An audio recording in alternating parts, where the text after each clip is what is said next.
Yun, what's up mga ka-all trades? What's up mga Wayway? So, andito tayo ngayon sa panibago nating vlog para sa Sniper 155 BBA review.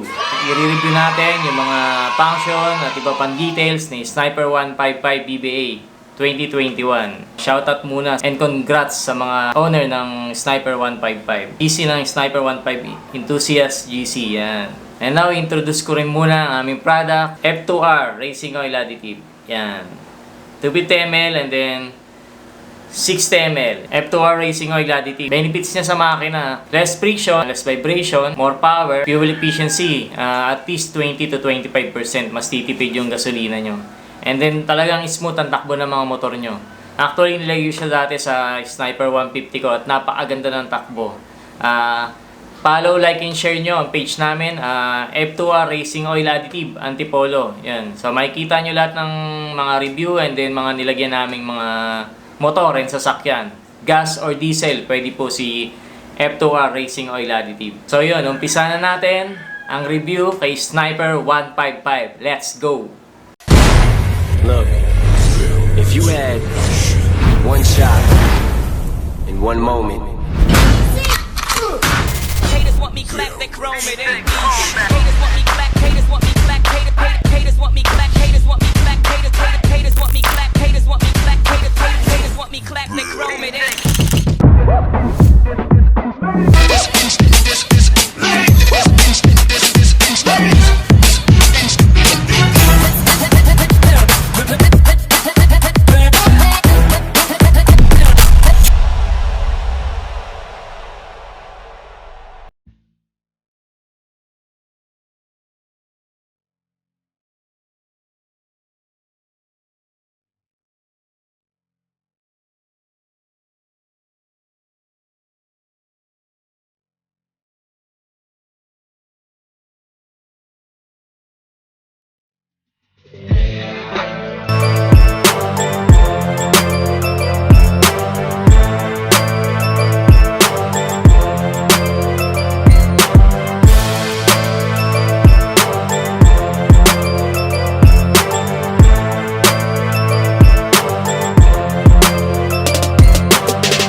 What's up mga ka-all trades, mga ka-wayway? Ngayon, review natin si Sniper 155 BBA. Let's go! Yan. So ngayon si Sniper 155 BBA, i-open muna natin, no? Yan.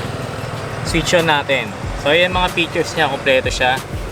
Odometer, gear, so pati yung rev niya, kompleto naman. And then kilometers and yung tank capacity ng gasoline niya. So ngayon, start natin siya, no? Sa mga nadagdag sa features sa kanya, from Sniper 150 to Sniper 155 ay yung headlight niya, isa headlight. So siya ito yung high beam, then low beam. Maganda sa kanya, may pass light na. So yun na yung mga bagong features niya. Then signal light, right and left. Yan. So dito naman sa kabila, ito yung kill switch niya. And then ito, meron na siyang hazard. So sa 150 wala siya dati. So yun yung mga bagong features niya. And then si Sniper 155, ito yung standard version. So sa standard version, disusi lang siya. So yan lang. Pero yung Sniper 155R is may charger port na siya and then keyless na siya. Yun ang maganda ron. Okay, so yan. Si Sniper 155, ito yung headlight niya. Pero dito yung low niya. Ito yung low niya. So pag nag-ano siya, high beam siya o yung ano niya, dito naman sa baba yung high beam niya. So yun nga, meron na siyang fast light. Yan. Then yun, yung hazard natin. Meron na rin si Sniper 155. So maganda rito kay 155 is 6 speed na siya. And then BBA, variable valve actuation. Yun yung maganda na sinasabi kay Sniper 155 na kapag yung rev mo o yung RPM mo ay 6,000 na, so doon na magsiswitch o papasok si BBA. So parang turbo siya. Kumbaga sa kotse, sa Honda is yung para siyang VTEC na tinatawag. Yun ang maganda siya, maganda sa Sniper 155. Tank capacity niya. Dahil si 150, 4.2 liters lang. Doon si Sniper 155 is 5.4 liters na. Naman, sa 155R kasi, ang pinagkaiba niya rin is double piston na siya. Double piston na. Ito naman standard is single piston. Naglabas si Yamaha ng Sniper ng dalawang variant, which is yung Sniper 155R, then yung Sniper 155, yung standard variant lang. So ito yung nakakuha natin, yung matte gray. Meron pa siyang color na blue, black, and then yung sa matte titan nga na ano, na 155R. So ang concept ni Sniper 155 kinuha sa R1.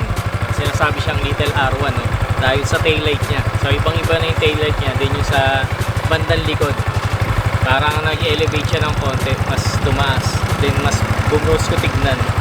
So yun, yung taillight niya maganda yan. Yung sa muffler naman sa natin. So maganda na rin siya, mas pinapogi, mas pinaganda yung muffler niya. Talagang proportion sa kanya. Ayan. Tapos nag-elevate siya, medyo tumaas siya ng konti dahil sa Sniper 150 medyo abot ko pa yung sa height kong 5'5", sa Sniper 150 kaya ko pa abot pa. Pero dito sa 155 nakatingkad na ako, so mataas talaga yung niya. So yun, kay 155 ito yung pinaka niya, no? Wala na siyang compartment, hindi katulad kay 150 meron kahit konti yung paano meron na ilalagay ko yung disc lock ko. So ito kay 155 wala na talaga siya, as in wala na, ito na siya. So yun nga, katulad na sabi ko kanina, yung tank capacity niya is 5.4 na. Yun. So isa pang pinakamaganda kay 155 is hanggang 6 gear na siya. Hindi katulad kay kay 150 hanggang quinta lang siya. So yun nga, ang isa pa sa pinakamaganda is yung sleeper clutch na siya. So nilagay dito sa underbone yung mga ginagamit sa big bike na mga sleeper clutch. Ang ni sleeper clutch kasi ang trabaho kapag nag-engine brake ka. So hindi mag-i-skid o parang pepreno yung gulong mo sa likod. So yun yung pinaka features ni sleeper clutch. Yun yung mga nilalagay sa mga big bike, sa mga R1, R6. So nilagay na nila sa underbone dito nga sa Sniper 155. So yung sinasabi nila na ang standard daw is wala, hindi daw siya sleeper clutch, yung 155R lang daw. So hindi, parehas ko silang sleeper clutch.